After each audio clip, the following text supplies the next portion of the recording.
It's about humanity and a shared love and understanding of each other. It's fun to poke fun. It's not fun to kick people hard when they're already down. That's made me really emotional. I never even thought about that. Like, it's the mask that you hold on to for so long. It's such a well-developed mask. Every interaction you have, however genuine and sincere, it's still got a few inches of like metaphysical layer of who you're supposed to be in front of it. It was my 2022 Edinburgh Fringe show, and it started in this leaky little shipping container with like 75 people, and then suddenly we got a cheeky little 5-star in The Guardian, and then it sold out for the whole run, and then they had to put us in these bigger tents, and they sold out and sold out and sold out, and then it was nominated, and it was just the most magical month of my life. I was given a little slot on Friday Night Live where I performed naked using a part of my body that one does not traditionally use to play the piano. That's the role that I'd like to have taken for myself. A lot of comedians just want to watch the world burn. Hello and welcome back to the queerest podcast telling the fiercest stories. This is Queer Talker and I'm Ben Cicchetti. This week I sit down with the phenomenally talented Jordan Gray. But before we get to that conversation, I've got a very quick favour to ask. Wherever you are watching or listening to this episode, hit that subscribe button. It's one click that's going to make a massive difference. It's going to allow me to grow this podcast and it's going to allow me to bring you the best and the queerest episodes every single time. So in advance, thank you. Now to my conversation with Jordan.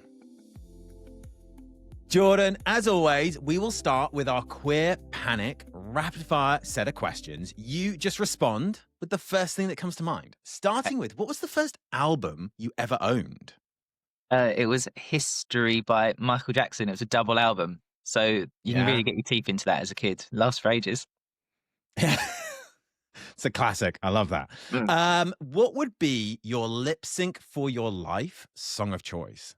There is an amazing heavy metal cover of Pink Pony Club that I've listened to about 1,000 times in the last 2 weeks. It's really good, by Jonathan Small, I think. It's Jonathan something. Jonathan something. There can't be many Jonathans on the internet. Look it up. Doing a Pink Pony Club heavy metal cover. Heavy metal. I think I'll try and find it. Yeah. Who was a childhood celebrity crush of yours? Jem from Jem and the Holograms. Do you know the cartoon Jem and the Holograms? I actually don't. She's amazing. Jem. She was like she had superpowers, but she was also in a band, and that is what I aspire to every day. Okay, I will look that up and share it with everyone as well if anyone else is unfamiliar. What is your biggest red flag? When people that are asking me out, they are either too excited about me being transgender or don't want to hear about it at all. You know, like it's a normal part of life. But when you're dating as a trans person, and they're like, oh, it's like if it's like a too exciting because all they want to know about is what's going on downstairs. But well, my eyes and brain and arguably my entire personality is up here. Let's do that bit first, and then we can talk about what is inevitably going on down under. Okay, that's super interesting. Okay. What is your favorite all-time queer movie? Oh my God. I do quite like that Blue is the Warmest Color. It's just really tender and sweet, and like, I mean, it's in French, so you got to listen to it in French, right? There's nothing arguably wrong with that. It's nice language. I don't speak French, so you got to do a bit of reading. But it's so nice, like the coming out process, allowing to be messy. Like we don't see enough of that on screen, do we? It's like sex and coming out. They're sanitized a lot on screen, like for comic effect or whatever. But like they're messy. These are complicated processes. Yeah, I completely agree. I will have to look it up because I'm not familiar. So I will do my education. Jem and Holograms, Blue is the Warmest Color. That is a spectrum. Yeah. It's not that there's no Venn diagram for that. I've got some homework. It's good. Yeah. What about a queer TV show you recommend to everyone other than obviously Transaction? Oh, that's so kind. I would say that this will be a bit left field, but what happens when like I found out recently that Rick from Rick and Morty is transsexual. And so Rick and Morty, a cartoon about a doctor and his grandson traveling the universe, but he sort of has sex with everyone and has loving relationships with entire planets worth of people. So while it's not necessarily the most queer thing you've ever seen, I do recommend it as a nice way of that stuff just being funneled into mainstream entertainment. Yeah, I love that. That's awesome. Speaking of TV and of Transaction. Yeah. Do you have a favorite line from Transaction? Because I do, so I'm just curious to hear if you have one. Oh, all right. We'll trade favorite lines. Okay. Do you know what? There's some really. It's blowing my own trumpet because I wrote it, but there are some lines that I'm like, oh, did I write that? That's really good. I do like when Simon, played by Nick Frost, when his ex-wife says to him, have you thought about installing a bidet on your front porch? Because the amount of shits you take on your own doorstep is staggering. I think that's a nice bit of language.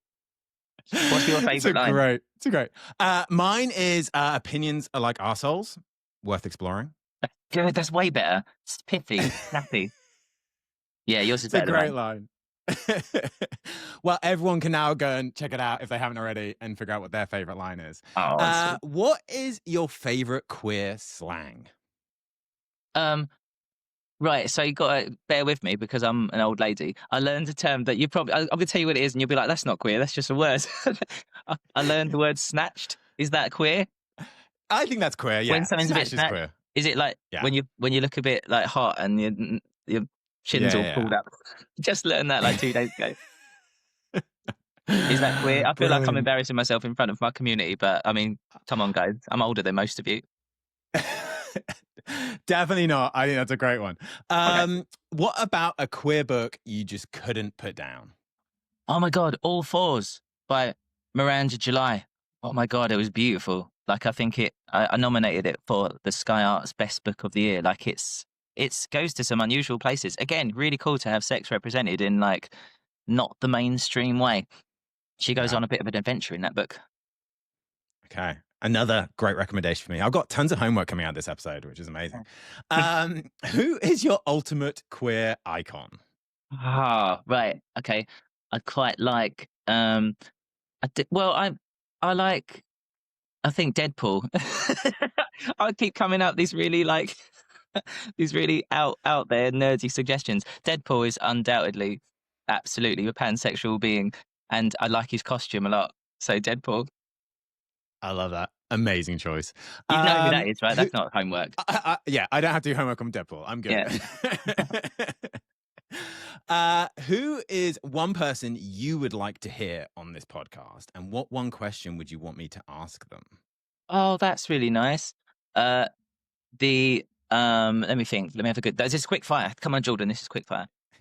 I would love on the podcast to see the comedian Ruben K, cabaret performer, Australian icon, just smashed their performance in Jesus Christ Superstar. I'd love them to be on your podcast, and I would love you to ask them, why are you not returning Jordan's phone calls? Because she's been blowing you up.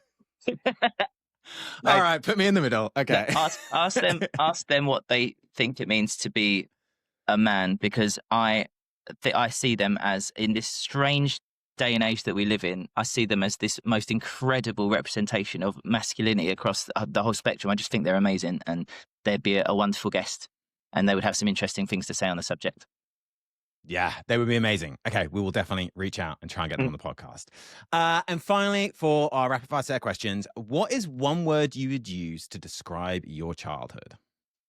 Oh, post tense. It's happened. What's the word? What's one word for it's already done, so we don't have to worry about it? History. Done. It's done. History. It's history, mate. Just like the album, the double album by Michael Jackson. What a full circle moment, Ben. I know. I'm in awe of you. That was amazing. History. I love that. That's amazing. Well, you say history, so let's dig a little bit deeper. What should I know about you as a young person to understand the Jordan that sits in front of me today? What I've noticed recently in my stand-up show is that I talk about the fact that I grew up in a pub, and then I realised that must be the most obvious thing to everyone who's ever met me. Every single thing about my personality, it would imply that I used to lug beer barrels up a staircase. Like that's just who I am. So I was like a little nerd that grew up in a bar, and then I joined a death metal band, and then that changed the trajectory of my life, because I've never stopped being a nerd, but I suddenly got loads of attention for being on stage, and I thought I'll probably keep doing that. I reckon I'll keep talking into a microphone or screaming into a microphone, as you do with death metal, and people will say, Well done. And I quite like that feeling. So uh, it's all pomp and frill and superfluous superficiality. I'm really just a bit of a nerd, but I happen to have landed a job where I have to be on stage wearing ridiculous outfits. That's all you need to know about me. I'm not really a real person. I like these questions. These are very introspective. Okay, good. Well, we'll keep them going because I think it's interesting to understand the first awareness people have of other LGBTQ plus people. So do Yeah. you remember the first queer person you became aware of, either in real life or I guess also through media? Yeah, I do. It would have been Graham Norton at the time. I was little and my mum was, well, I mean, I say that. My mum's a lesbian, so I suspect I probably knew about that. But I don't think I knew it implicitly because I had a father and they were married. So that probably threw off my radar a bit. But then Yeah. she would take us to Prides and I saw Graham Norton introducing who sang Bump in the Night? He was introducing Bump in the Night. It's such a formative moment. Bump, bump, bump in the night. I think it's All Stars or something like that. And I was like, well, he's gay, and definitely, and he's proper lovely and nice. And then my mum came out as a lesbian. I was like, oh, like Graham Norton, except with a lady. And she's like, yeah. I was only a child at this point. I do want to point out I wasn't like a full-fledged person. I understood the English language. This wasn't you at 25 or something. Yeah. And at that Pride, I saw a drag queen eating a banana, and my tummy I had a funny feeling in my tummy. I was like, this is unusual and sexy. I like it. What an experience. That's amazing. Yeah. In everything you do, even this conversation now, you come across as just so incredibly authentically you. Thank you. When That's do sweet. you think you first felt authentically yourself? And then when did you feel you could bring that authenticity to everything you do? That's a beautiful question that I'm only in real time realizing the answer to. That's so nice. Like it was when you come out, not come out, like if you're transgender, transitioning, because like everything, it's made me really emotional. I never even thought about that. Like it's the mask that you hold on to for so long. It's such a well-developed mask. Every interaction you have, however genuine and sincere, it's still got a few inches of like metaphysical layer of who you're supposed to be in front of it. You take that away. I became a comedian very quickly after I came out. So that says a lot. It's like, I could actually share a real authentic energy on stage. Whereas before that, I was a pop singer. I had a lot of energy, but it's all very corralled into this weird square boy-shaped experience. That's such a lovely question. This is a great podcast. You're very good at this. I appreciate it. Yeah, I think it's fascinating to just hear, when people kind of feel that. I think it's something that I constantly chase, is that feeling of authenticity. I'm drawn to people who I feel are being very authentic with me. My biggest red flag would be someone who's just not being authentic. Sure. So I'm super curious as to know how people kind of embrace that. And you mentioned being a pop star, and obviously you came to a lot of people's attention. You used the word pop star. Thank you for using the word pop star. I did music for a living, but I'll take your description.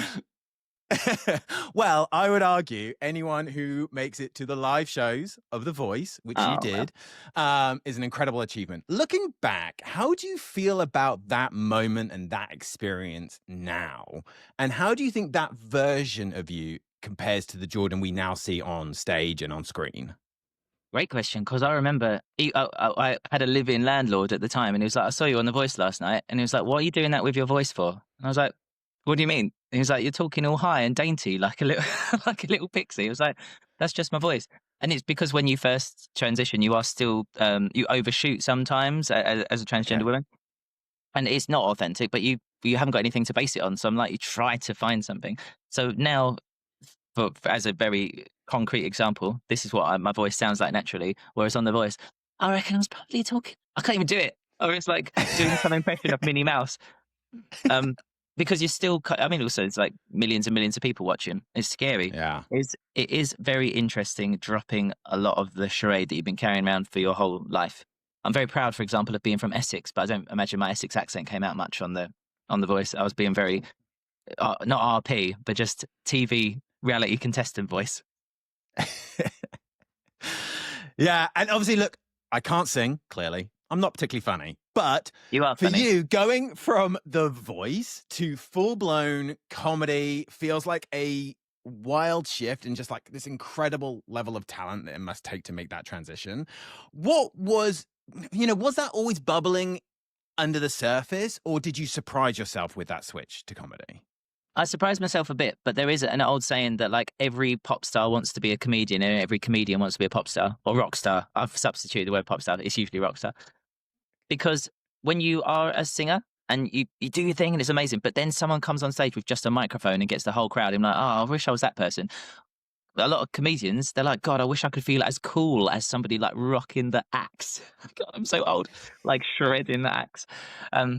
So yes, I think it's bubbling away in the sense that I was always jealous of comedians. But then when you become a comedian, it's because honestly, you just want to be one of those people. It's like the attention that you get on stage, that condensed thing is great. But I just want to be one of those people. And no moments in my life are happier now than when I'm surrounded with a bunch of comedians. Because is a secret. We're not actually that funny. Like off stage, it's so not. They're funny people, but like I'm the least funny person I know. And yeah, I do this for a living. When you get together, we just sit and talk really like low key about stuff. Just have a little cup of tea. This is a comedian's favorite beverage. Little cup of tea. We just sit and chat about the world, and it's so lovely and peaceful because we've all got the same weird experience of standing on stage with loads of people laughing at us. What is there like a different level of pressure? Like obviously getting on stage, singing, having that kind of immediate reaction versus kind of comedy as well, where you are kind of flying on without a string, and you just kind of have to perform and hope that people react the way you hope they're going to react. Yeah, because right, so you're a singer, and let's say you're using playback. You've got this song playing. Like if you're not doing anything, there's still something happening. So there's still something for people to pop to. When you're a comedian and you're just talking into a microphone, if they don't laugh, the silence is palpable. It's like it's just silence. Whereas music, as a musical comedian, if no one's laughing, I can still a great impression there of a piano. That didn't sound like a piano. So yeah, it is a different pressure being a comedian. But I love comedy because it's immediate. When you do a song, let's say you do Pink Pony Club, you're Chappelle Roan, and it's like, that's a great song. If Chappelle Roan isn't playing Pink Pony Club in 100 years' time, a fan's going to be annoyed because it's an absolute hit banger. You have to do it for the rest of your life. Comedians, you don't have that. In fact, if you're telling the same joke in 100 years, you're a hack. You've got to mix it up a bit. I like that. I like the pressure of staying on my toes and always bringing out new stuff. It's why pop singers and rock stars get disillusioned a little bit, get a bit jaded because they've got these amazing songs, but they want to move on. They want to change their careers. They want a Gaga. They want a David Bowie. They want to reinvent themselves.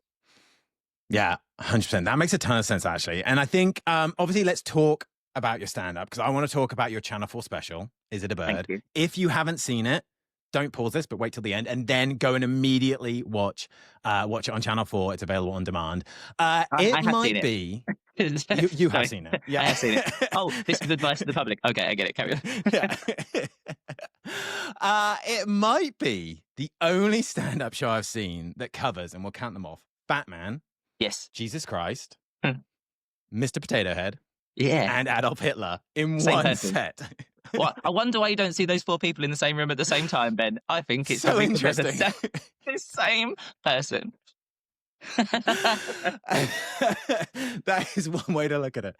And clearly you haven't let go of your musical roots entirely, right? Because I love how you weave music into your comedy. What is it about that combination of music and comedy that works so well? And can you just talk to me about how that special came together? Like, absolutely can. So usually a comedian's first special is the first, let's say 5 to 10 years of their career of jokes that have been put together. And then you hit a special, you hit a perfect boiling point. So it's all your best material. So I'm very lucky that it's all the good stuff is like cramped into that first one. It came about in, so it was my 2022 Edinburgh Fringe show. And it started in this leaky little shipping container with like 75 people. And then suddenly we got a cheeky little 5-star in The Guardian. And then it sold out for the whole run. And then they had to put us in these bigger tents and they sold out and sold out and sold out. And then it was nominated and it was just the most magical month of my life. Honestly, it was incredible. And then suddenly my career just went like, took a perpendicular sort of shot up in the air. And that's the only reason anybody knows who I am, because off the back of that, I was given a little slot on Friday Night Live where I performed naked using a part of my body that one does not traditionally use to play the piano. And that's sort of what launched me into people's minds post The Voice. So that special is that show is the reason why I exist in this rectangle that we're looking at now. I'm very chuffed with it, very proud of it. To answer the question of how music and comedy comes together, it is a way to stretch people's brains. What I really like, I do it in that special, is like if you can get people right on the edge of like a big silly laugh and then proper pull things down with an emotional moment of tenderness, it's like, and then vice versa. If you go in Like I do it in my next show. Like you get everyone in thinking, God, this is the most bleak, sad thing ever. God, this isn't comedy anymore. And then just completely undercut it with a ridiculous visual gag. It does something to the brain that is a very specific flavour that I crave personally, and I think a lot of people do because we just want something different nowadays. Novelty is like the most valuable currency personally to me. If someone can show me something new, then I'll be very impressed with them, and they're my new best friend. If if you see someone, they're like, God, everything they say is really interesting. I want to hang around with that person more. Yeah. So that's what I think. Music and comedy together stretches your brain. Yeah, I think it's amazing. Like me and my husband watched it and we were just kind of howling because it is kind of this roller coaster that you take everyone on. And often, comedy shows are, and there's no criticism, obviously I couldn't do it, but they're gag after gag after gag kind of one-liners. Whereas this is really a journey you take everyone on, which I really appreciated. And the other show that made me and my husband howl was Transaction on ITV. We briefly mentioned at the beginning, but I'm obsessed, so I really want to get into it. Yeah, That I love it. idea of a supermarket night shift, how did that come about? And then what was your experience of writing and starring on a show on ITV? So it started off as a little taster teaser of me and another comedian playing ourselves talking in the Museum of Comedy in London. And then we took it to a TV channel and they're like, well, we don't really want to see a show about two comedians because it's not that common of a job. Most people don't do that. Can you set it somewhere a little bit more relatable? I was like, all right, well, I thought of a bunch of different ideas, and I never worked in retail myself, but all my friends did work night shifts, and I would visit them and I would like help mop up the store, and we'd have like donut fights and stuff in the nighttime. I was like, that's really fun. That's okay. It's the time you don't see because you think that'd be the most boring time ever, but it's the time when people cut loose the most. God, that's another phrase from the 1950s that I just pulled out of my pocket. People cut loose. And it gets psychedelic. I don't know if you've ever worked an overnight shift. Maybe not in like nightlife's a bit different because there's loads of people around. But if they've got a few people together in a boring situation, you get really silly really fast and it gets a bit psychedelic. So I knew I wanted the show to be about that. And then we made a short form series for Comedy Central a long time ago, little 5-minute episodes. And then it got Nick Frost saw it and he was like, I really like this. And if it ever gets made for TV, I'd love to be the boss. And then his company, they're the reason that it exists. Nick is the reason this show is made and exists. And he brought it over, and we got the commission with ITV. And then we made it in this is mad. It was only November of last year that we shot it. It only came out this year, didn't it? And fingers crossed, the second season is on its way. It looks good, but you never know. So I've got crossing everything. I crossed all for the audio listeners right now. I know this is video. I crossed all my fingers, and I thought how funny it'd be if another set of fingers just came out and crossed at the bottom. I haven't got any more. Be a real like surreal moment.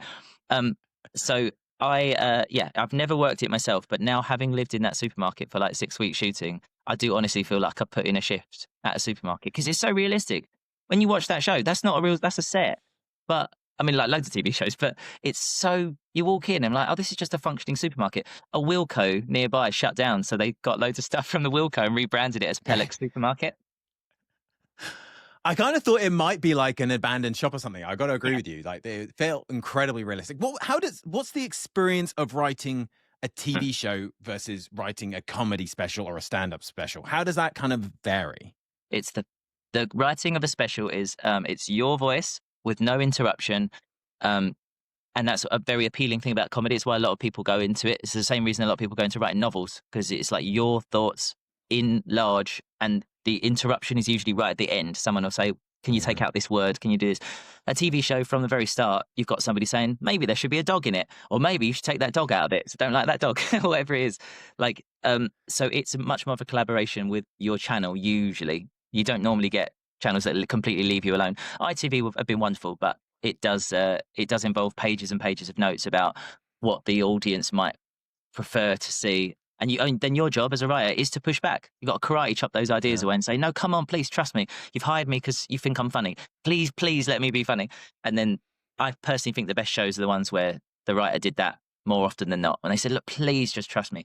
Even if it comes out and it's just it's not that funny, but it's really specific and weird. Those are great shows. And those shows tend to find their audience over time. My favorite shows of all time are 30 Rock and Community. Great shows, Tina Fey and Dan Harmon, writers of those shows.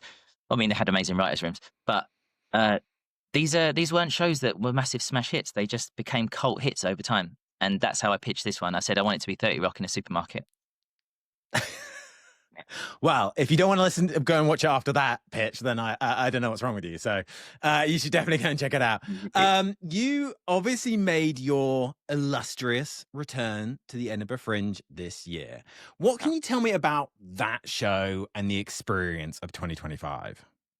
I was really nervous because it's very difficult to come back after a show that's been so publicly sort of put on a pedestal, which is lovely. What a lovely thing to experience. And then to come back and have to do it again, it's never going to be as good. So the opening song from the show is a song about how this show can't possibly be as good as the last one. And it's a lot of fun. I enjoyed it a lot. But it went off without a hitch. It was so nice. It's a show about the difficulties and the fallout of appearing naked on television, and then a lot of people getting quite mad at that and complaining about it to Ofcom, who very politely turned all those complaints over and said stop being silly. But a lot of people, it wasn't enough to insult me online. They had to let me know that I received some very unfortunate messages alluding to the fact that they'd rather that I wasn't on the planet anymore, and that they would be happy to take care of that situation. It's really sad, but I turned that into a show that's got, because some of the threats were like gun related, and I have a bit of a cowgirl thing in the back of my brain. I always wanted to be a bit of a cowgirl, so I turned it into a cowboy western aesthetic show. So the show's called "Is That a Cock in Your Pocket, or Are You Just Here to Kill Me?" Sorry for swearing on your lovely show. We can say that, can't we? I have now. We're good. We're good. And it's really fun to come out on, like, every night, come out dressed like a cowgirl. It's got a few little special effects and stuff in it, which didn't always work every night, which adds to the comedy. And it's really odd to sort of talk about your own life, because that's a specific thing. If you didn't know who I was, which is the majority of people on the planet, they're coming to a show where I'm catching you up with my weird life that's been happening over the last 4 years. And God bless them. The audiences just go along with it. They're like, well, I don't know this person, but like they seem to have had a harrowing experience. Let's jump on board. Really, really a joy. It was a lovely month, and I'll now be taking that show on tour intercontinentally, as it were. It's a little bit of a scoop. Secret I scoop. love that. We're going stateside with that show eventually. Soon eventually. That's very, very cool. You mentioned something there that I just want to pull on a little bit, which is kind of social media. And how do you handle that side of things, right? We're in such a politically divided world right now, and social media kind of gives anyone and everyone the opportunity to say anything that comes from their brain to another person. How do you deal with kind of the division of, me as Jordan versus the Jordan that's on social media, and the reaction that's going to have? It's a very interesting and excellent question, because I don't think that social media, as most people know in their mind, is a representation of actual humanity. It's us at our best and worst, and not really much in the middle, whereas most of us live in the middle. I'm absolutely just an in-the-middle person. So I don't, first of all, I have a zero response policy myself. I have never in my life, that's a queer word I've used. I should have used a queer term that I've used. Snap back, yeah? I've learned that. Nice. I've learned a little snap back. I've never snapped back in my life. I don't have the capacity to snap back. I don't think I do anyway. But what that means is that either people get bored and leave it alone, or they get so angry that they sort of eat their own tail. Whereas I'm just stood over in the corner like a little cartoon character, just giving people a wave. I don't have the capacity to argue, and I think that's the luckiest thing that's ever been bestowed to me by my parents. Like I just don't have it. I'm too squishy. Like, here's the thing: what I'd say with social media is the inclination is to harden yourself to all this horrible stuff and put up a big wall and put a load of people on the other side of that wall and dehumanize them and say, well, the bad people, they stay on the other side and I've got my wall. I don't want to have a wall. I want to remain soft and squishy my whole life. I want to be affected by stuff, and I want music to still mean something, and I want like sad movies to still sort of hurt and get in there. You can't do that with a wall. So I stay squishy and vulnerable all the time, like a little open wound, and never respond. That's been my way of dealing with it. So I get to stay who I am. And it hurts. It hurts all the time. It hurts when people accidentally misgender you, but they're not doing it on purpose. It's all right for sometimes you get your heart broken and it's no one's fault. That's something we have to remember. It's not always everyone's fault. It very often is someone's fault. Definitely. Let's not pretend that everyone in the world is a suffering saintly type character. But yeah, social media has done a number on our species. Good and bad. It's pushed a lot of things forward and pushed a lot of things back. I want us all to remain who we are and not don't wander too deep into that marsh, because it's an unusual place to be. Yeah, I think that's really important. And I also think what's interesting is you mentioned something about how comedy can be used. It kind of had this magical ability to disarm people. You can make them laugh and then you can make them think. What role do you think comedy plays in helping people understand things they might otherwise fear or reject or immediately hate, especially with the kind of current political climate we're living in? I have two answers to that. One, you're so good at doing podcasts. This is so good. You're so good at these questions because this is proper stuff, right? Two is that comedy is undeniable. You have a physiological and physical response to things that make you laugh. It's called spasmodic expiration. That is the scientific word for laughter. If a person can make your stomach vibrate in and out with something they've said, it bypasses all your prejudice. It just can't. You can't deny it. And it's the reason we often laugh at things we don't think we should. That thing where you catch yourself laughing, it doesn't mean that that you wholeheartedly believe or agree with the thing that you've just heard, but it means there's a kernel of humanity under there somewhere. There's something that needs to be dealt with, or some communication you've just experienced, because it got through your brain, literally it went through your ears and eyes, and it got processed, and it went down to the gut, and the gut was like, yeah, and it went in and out. I think that the kind of comedy that trips you up in a fun way is a lot of fun. I've sat through comedy specials and I think there's some non-transgender comedians making some awful transgender jokes. I also think there's a little handful that are making some really good ones that absolutely have the license to do so, because we're a part of the species. It would be sad to be completely left out of all comedy. It's fun. It's not like you need a transgender person off stage going, tick, yeah, no, that's okay. It's about humanity and a shared love and understanding of each other. It's fun to poke fun. It's not fun to kick people hard when they're already down. It's fun to poke fun at someone while lifting them up at the same time. So I think the kind of comedy where what I'll often see is I'll look out into an audience and I'll see someone nudge someone and say, that's me, or that's you. You do that. And it's fun. I've sat through specials where I have been stony faced, like, well, this is just awful and it's about me, isn't it? And you sort of have to divorce yourself a little bit. If you can go in open, to enjoying comedy, you'll have a great time, but you can't be expected to do that. Like, the world is hard and we're going to go in with a few prejudices. So it's kind of the job of people like me, I suppose, to pop those bubbles for you. Like, I'll make jokes about transgenderism, get a fantastic comedian from the Middle East. They'll pop that bubble for you a couple of times. We go in with a few prejudices and it's our job to smooth that over for you. Well, I say our job. That's the role that I'd like to have taken for myself. A lot of comedians just want to watch the world burn. And that is the balance, right? Because I'm curious to get your thoughts on something you've talked about a little bit there, which is, obviously there's been a lot of backlash around comedians who have made jokes or comments about the trans community. Some have defended it, saying it's kind of about the intent of the joke, not the joke itself. I've always struggled with it. I've been at comedy shows where people have made jokes about gay people, and I guess it depends on the joke. Sometimes it just has a real kind of immediate defense goes up, and sometimes I can laugh it off. Do you think that kind of humor is ever acceptable, and can those jokes do real damage to the trans community? Oh, well, I mean, it's a case-by-case basis. This is the thing about the society we live in now, and that's such a sweeping statement. When anyone says that to you, don't believe them, because the next thing they say is not the entire answer. But I'm going to say it anyway. The thing about society right now is that we're so exhausted. We are so exhausted. There's so much cognitive dissonance in our brains from all the wacky things that are happening, all the horrible things that are happening, and all the good that seems to be being done on the other side. It doesn't gel, and we're too exhausted to think things through completely. We have a massive part of our brain, incredible function in our brain, that allows us to package off pieces of information and keep them there so we don't have to think about them ever again.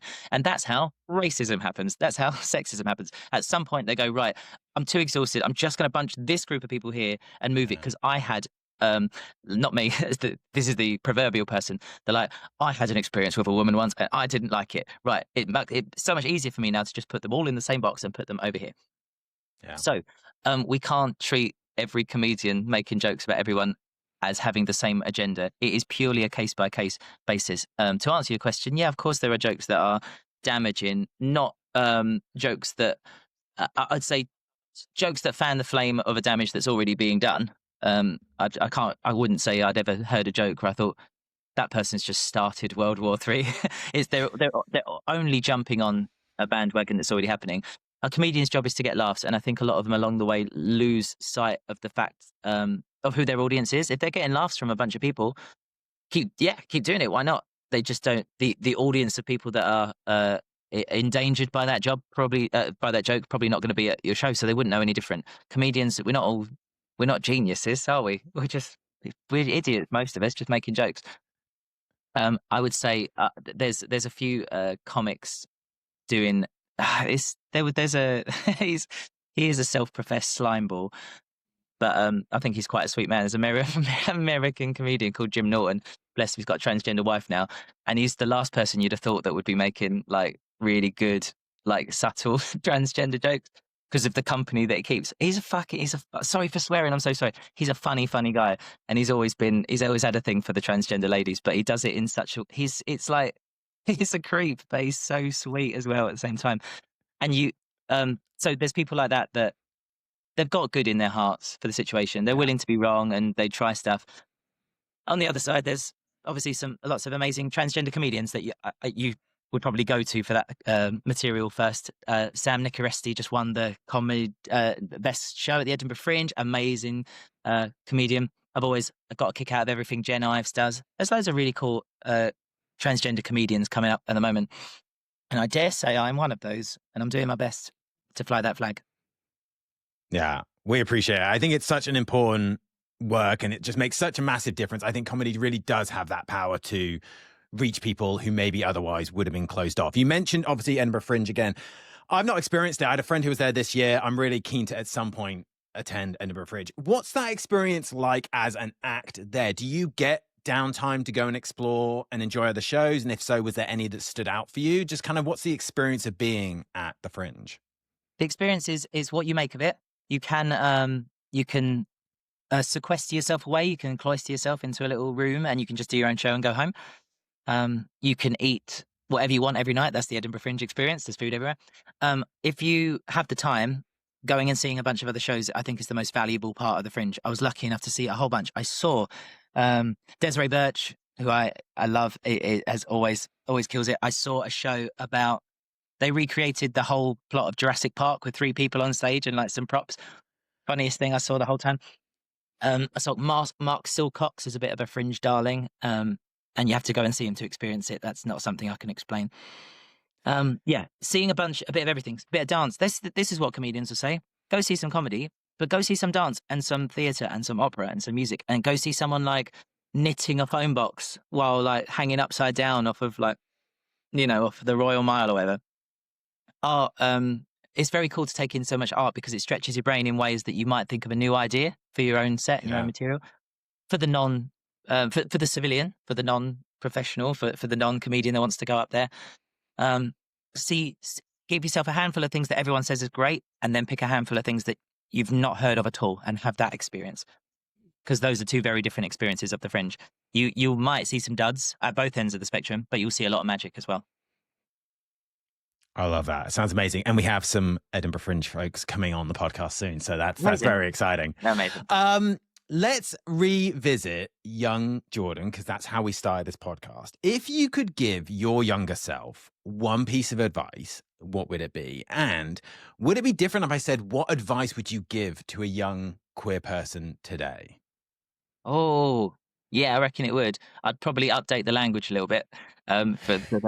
Right. So so I've like walked through let's set the scene. Right. I've walked through like a portal and like the kid is there. You're back in the pub. I'm back in the pub. Right. Little goth Jordan is all there rocking out. Right. First of all, I'd be like, I'm you.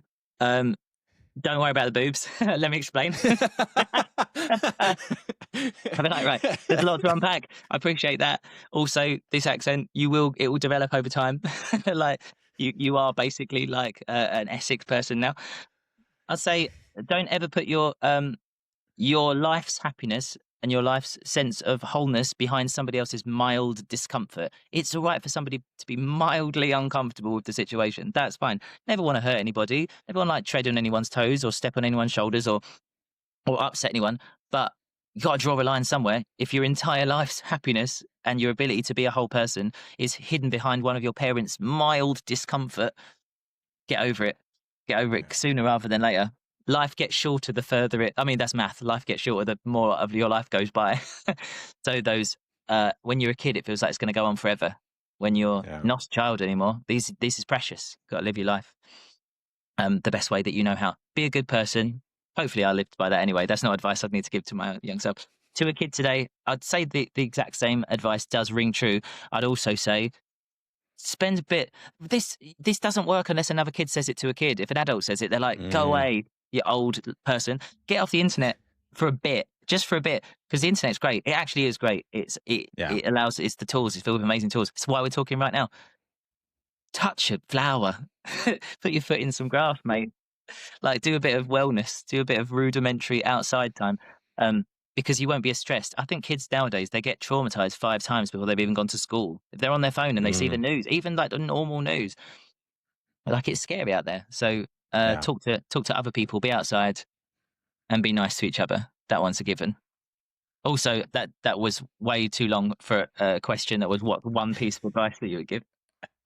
It's great advice, though, and very, very well warranted. Thank you. Okay, so what's next for Jordan Gray? You've mentioned, obviously, a potential season 2 of Transaction. Are we going to get another Channel 4 special? You mentioned a tour. Kind of what's next? Well, I have my heart set on, I mean, a season 2 is the golden ticket. That's what everybody wants of their comedy show. All the storylines are up there, and I think I'd like to explore Tom and Millie a little bit more. Got some fun guest stars in mind. So that's one thing. Yes, this new show, Is That a Cock in Your Pocket, or are you just here to kill me? I'm doing a little tour of that, and that's going all around the country. I've got my heart set on a musical. I want to write a musical. I don't think the next live show that I bring to Edinburgh will be a comedy special. It's going to be a 1 or 2 person musical. I just sort of admire those people like Tim Minchin that, you know, turned a comedy career into a career writing for like Pixar and writing for the West End and Broadway. I'm just going to be popping up on the TV loads. Sorry, I'm sorry, guys, but if you're not a fan, well, you switch off your telly because I'm on it a lot. That's my lot in life now. Is I'm one of those comedians that pops up on panel shows and various reality TV projects. Yeah, you know, I'm here. I'm sticking around, doing my thing. I'll always be inside this rectangle, be it portrait or landscape. I love it. I think that's amazing. I'm super excited. I'm definitely going to have to check out the tour. We will post the ticket sales when they go on sale for everyone. Yeah, and obviously, do yourself a favor. If you haven't watched Is It a Bird on Channel 4 or Transaction on ITVX, please do check them out. You won't be disappointed. They are incredible pieces of content and just really, really powerful. But Jordan, thank you so much for speaking with me today. Thank you so much for bringing a little bit of joy and a little bit of happiness and a little bit of fun to everyone's lives. And just thank you for being on Queer Talker with me today.